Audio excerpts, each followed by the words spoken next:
आज का लतीफ़ा। एक फैक्ट्री का मैनेजर माहिर नफ्सियात था। फैक्ट्री के मालिक को एक पर्सनल सेक्रेटरी की ज़रूरत थी। मालिक ने मैनेजर को दफ्तर में बुलवाया और उससे सेक्रेटरी के लिए लड़कियों के इंटरव्यू लेने को कहा। मैनेजर ने अगले ही दिन 3 पढ़ी लिखी लड़कियों को अपने दफ्तर में बुलाया और इंटरव्यू शुरू कर दिया।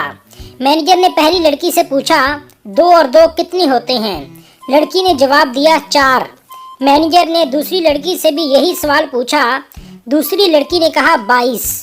मैनेजर ने तीसरी लड़की से भी यही सवाल पूछा कि 2 और 2 कितने होते हैं? तीसरी लड़की बहुत चालाक थी। उसने मैनेजर को कहा, सर 4 भी हो सकते हैं और 22 भी। मैनेजर ने तीनों लड़कियों को अपने दफ्तर से बाहर भेज दिया और कहा कि तुम लोग वेट करो। मैनेजर ने मालिक को कहा, पहली लड़की ने 2 और 2 का 4 जवाब दिया, जो सभी देते हैं, जबकि दूसरी लड़की ये समझी कि हम कोई चाल चल रहे हैं। उसने 22 जवाब दिया।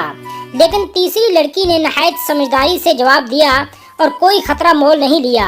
उसने दोनों जवाब दिए, 4 और 22। अब आप किसे सिलेक्ट करना पसंद करेंगे?